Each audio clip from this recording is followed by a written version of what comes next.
What is LDL and what it does? LDL stands for low-density lipoprotein, which is commonly referred to as bad cholesterol. LDL is a type of lipoprotein that transports cholesterol in the bloodstream from the liver to various tissues in the body. However, when LDL levels are too high, it can lead to a buildup of cholesterol in the walls of arteries, which can contribute to the formation of plaques. These plaques can narrow and harden the arteries, a condition called atherosclerosis, which can restrict blood flow to vital organs, such as the heart and brain.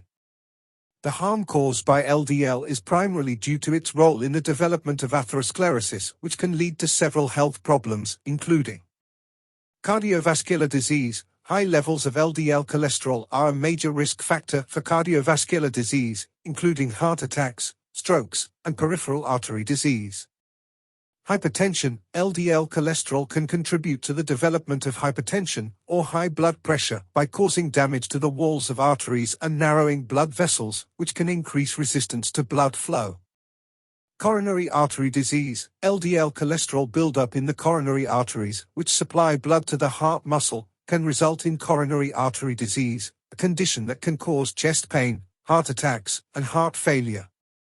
Cerebrovascular disease. LDL cholesterol plaques in the arteries of the brain can lead to cerebrovascular disease, which can cause strokes and other neurological problems.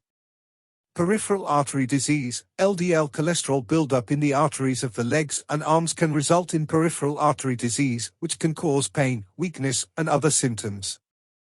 It's important to maintain healthy LDL cholesterol levels through lifestyle modifications, such as a healthy diet, regular exercise, and medication if prescribed by a healthcare professional, to reduce the risk of these health problems associated with high LDL cholesterol levels. There are several suggestions to lower the amount of LDL, low-density lipoprotein, circulating in the blood. Lifestyle changes. Eating a healthy diet low in saturated and trans fats, increasing physical activity, losing weight, and quitting smoking can all help to lower LDL levels. Medications. Several classes of medications can be prescribed to lower LDL levels, including statins, bile acid sequestrants, and PCSK9 inhibitors. Dietary supplements. Certain dietary supplements, such as plant sterols and stanols, may help to lower LDL levels.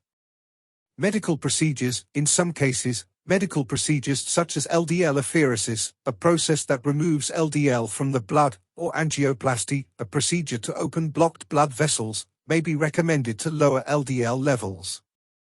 So much for the pharma-medico industry, which can thrive only on higher levels of LDL. Now for the facts. Epigenetics plays a crucial role in regulating the expression of genes involved in the production of LDLs in the liver. LDLs are cholesterol-carrying particles that can contribute to cardiovascular disease when their levels are too high. The production of LDLs in the liver is regulated by genes such as the gene for HMG-CoA reductase, which is the rate-limiting enzyme in cholesterol synthesis. Epigenetic modifications such as DNA methylation and histone modifications can influence the expression of these genes. DNA methylation is one way that epigenetics can silence gene expression. It involves the addition of a methyl group to a cytosine nucleotide in DNA, typically in a CpG denucleotide context in the promoter or regulatory regions of genes.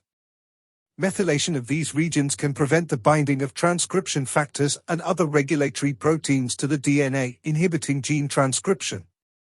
Histone modifications, on the other hand, can influence gene expression by altering the structure of chromatin, the complex of DNA and histone proteins.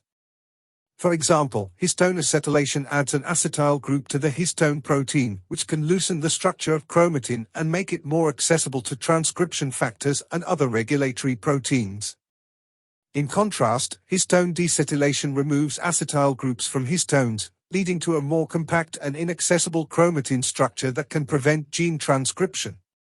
Overall, epigenetic modifications can significantly impact gene expression by influencing the structure of DNA and chromatin, ultimately leading to changes in the levels of RNA and proteins produced by the cell. Transcription, the first step in the central dogma of molecular biology where genetic information in DNA is converted into RNA and subsequently into proteins, is initiated by the binding of a protein called RNA polymerase to a region of DNA called the promoter, located upstream of the gene. The promoter contains specific DNA sequences that are recognized by RNA polymerase and other regulatory proteins, positioning the RNA polymerase at the correct site for transcription initiation.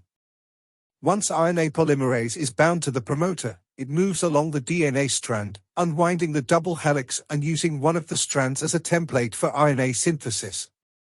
The RNA polymerase adds nucleotides to the growing RNA molecule in a sequence complementary to the DNA template strand, resulting in the synthesis of an RNA molecule that is complementary to the gene being transcribed. After transcription, the RNA molecule undergoes further processing, including the removal of introns, which are non-coding regions of RNA, and the addition of a 5-foot cap and a poly-A tail to the ends of the RNA molecule. These modifications help to stabilize the RNA molecule and protect it from degradation. The processed RNA molecule, called messenger RNA, mRNA, then moves out of the cell nucleus and into the cytoplasm, where it serves as a template for protein synthesis. Ribosomes, which are cellular structures made up of RNA and proteins, bind to the mRNA molecule and read the genetic code in groups of 3 nucleotides called codons.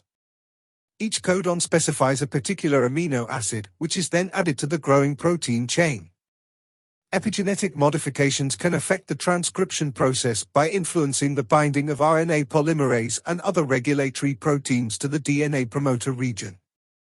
For example, DNA methylation in the promoter region can prevent the binding of transcription factors, inhibiting the initiation of transcription and reducing the production of mRNA. Histone modifications can also affect the accessibility of the promoter region to RNA polymerase, either promoting or inhibiting transcription. In the case of LDL production in the liver, epigenetic modifications can influence the expression of genes involved in cholesterol synthesis, such as the gene for HMG-CoA reductase. Methylation of the promoter region of the HMG-CoA reductase gene can inhibit its transcription, leading to reduced production of LDLs in the liver.